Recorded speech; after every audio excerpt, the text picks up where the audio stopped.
नमस्कार आप सभी को। तो आज आज से रिवीजन शुरू करने वाले हैं। हम हर एक यूनिट वाइज रिवाइज करेंगे, जिससे क्या होगा, जो भी कॉन्सेप्ट और मॉडल्स जो आते जाएंगे हर एक यूनिट में, वो हमारा अच्छे से क्लियर होगा। तो ये जो चैनल है, डेडिकेशन है यूजीसी नेट जीआरएफ की प्रिपरेशन के लिए। तो आई होप आप सभी को थोड़ा हेल्पफुल होगा एंड आपका रिवीजन में और ज़्यादा मदद करेगा ये वीडियो।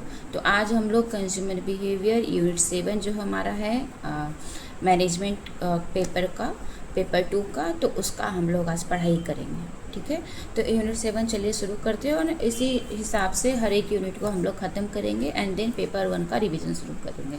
तो चलिए शुरू करते हैं। तो यूनिट 7 जो फुल्ली डेडिकेटेड है वो है कंज्यूमर बिहेवियर को लेकर के, कि कंज्यूमर बिहेवियर किस तरीके से मार्केट में उसका रोल है।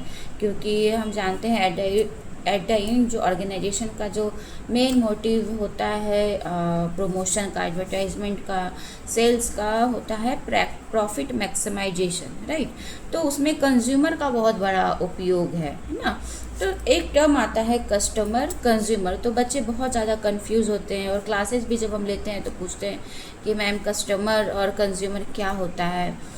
तो सबसे पहले जानेंगे कि कस्टमर क्या होता है। तो कस्टमर वो है जैसे कि जिसने पे किया है टू बाई अ प्रोडक्ट, है ना।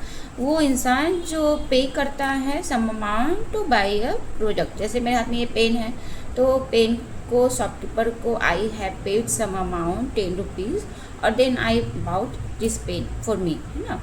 तो ये पेन जो है, तो इट डजेंट मीन कि जब हम ये घर पे लेकर आए हैं तो बस इसको ही हम यूज़ करें। मेरे अगर पास में रखा हुआ है तो मेरे फैमिली वाले भी यूज़ कर ले रहे हैं। कुछ नंबर लिखना है तो कॉलेज लेके जा रहे हैं हम, तो कोई और कलीग्स है, फैकल्टी है, तो अगर उनको वो देख रहे हैं तो वो भी लिख रहे हैं। कई बच्चे भी यूज़ कर लेते हैं।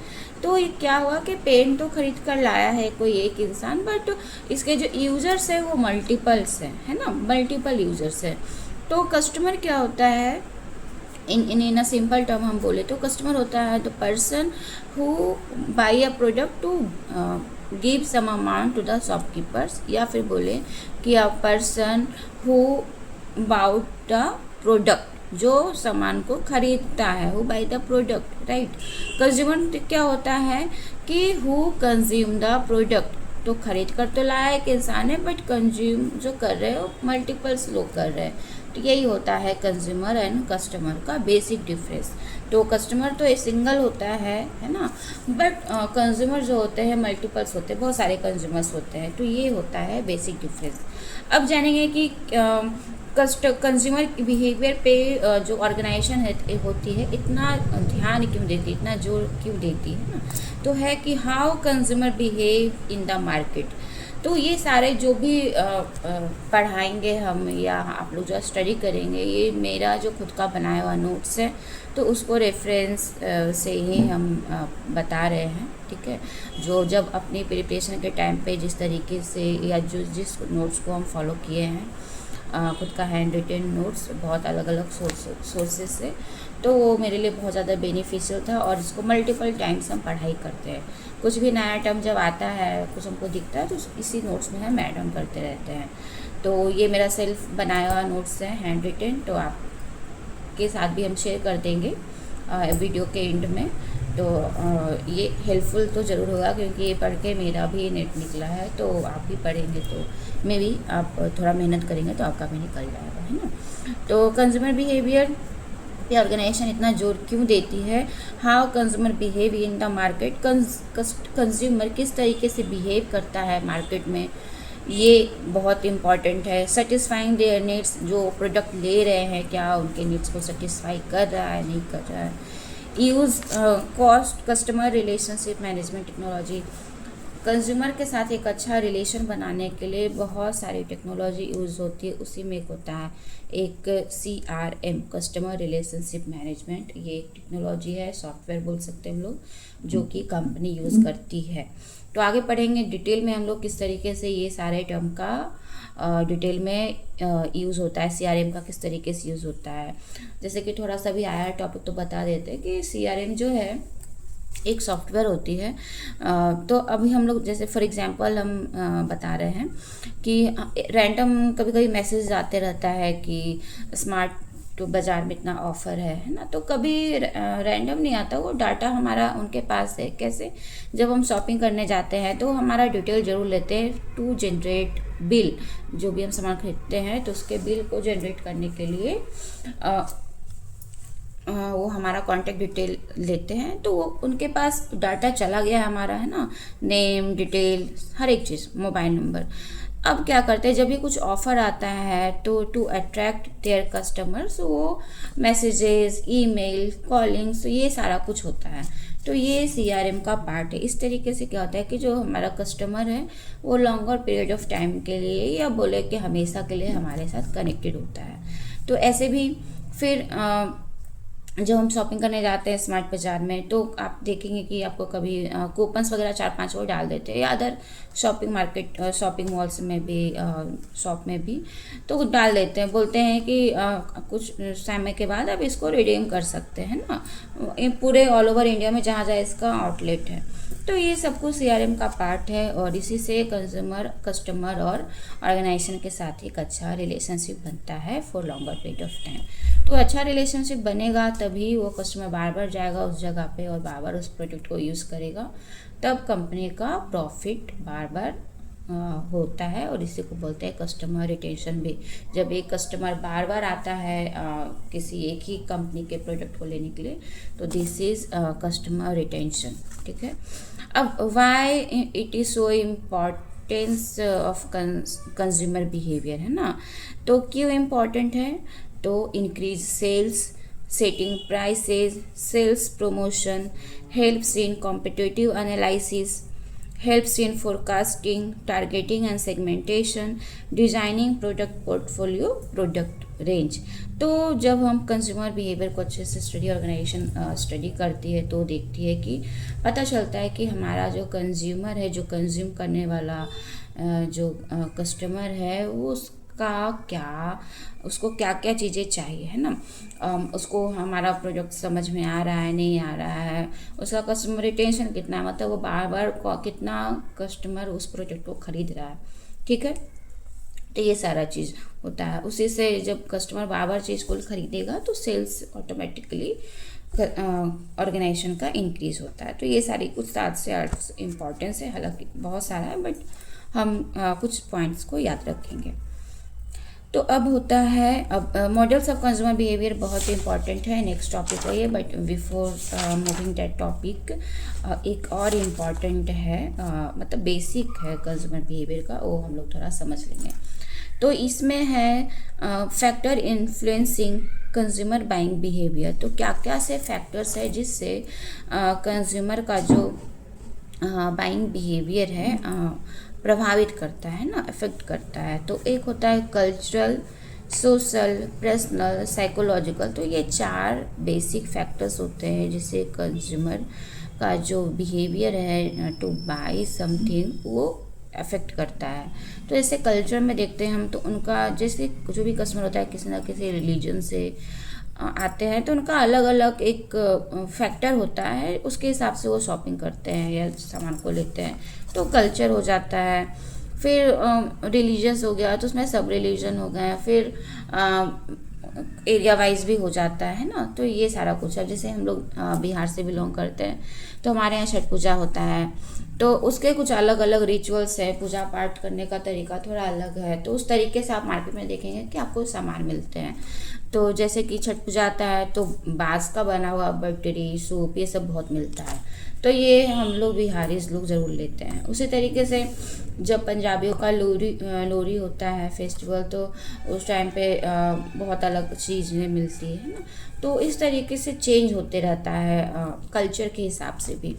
अब होली आता है तो होली में देखेंगे कि जगह जगह पे मार्केट पूरा कलर्स, पिचकारी, तो इस तरीके का सामान मिल रहा है। तो ये मतलब जो भी कंज्यूमर का जो बाइंग बिहेवियर है वो अफेक्ट करता है, राइट।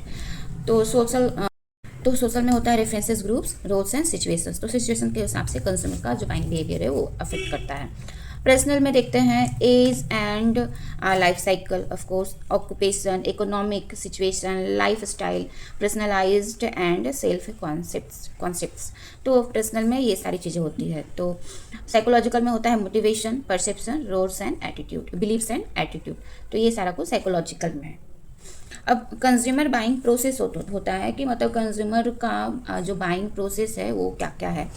तो सबसे पहले जो होता है, जैसे एज अ कस्टमर अपने आप को आप लोग देखें, हम देखें तो हम कुछ भी सामान खरीदने से पहले कुछ चीज़ें तो ज़रूर ध्यान रखते हैं ना। जैसे कि मान लो मोबाइल फ़ोन लेना है, राइट, मोबाइल फ़ोन लेना है तो सब लोग पहले मोबाइल फ़ोन क्यों लेना है, कुछ तो इशू हुआ है। जैसे कि हो सके जो मेरा प्रीवियस फ़ोन है वो टूट गया है ना, या फिर हमको नया मॉडल आया मार्केट में कुछ भी तो चेंज करना है, बोर हो गए हैं, या कुछ भी। ज़्यादातर तो लोग वही फ़ोन लेते हैं जिनका फ़ोन टूट जाता है ना, तो टूट गया, ख़राब हो गया, काम नहीं हो रहा तो अभी फ़ोन लेना है। तो ये हमारा जो है प्रॉब्लम रिकॉग्नाइजेशन है कि हम अगर फ़ोन हम क्यों, अगर कोई प्रोडक्ट ले रहे हैं तो क्यों ले रहे हैं ये सोचना है। कुछ प्रॉब्लम रिकॉग्नाइजेशन होता है, तभी उसके बाद हमारा माइंड में आता है टू परचेज समथिंग न्यू।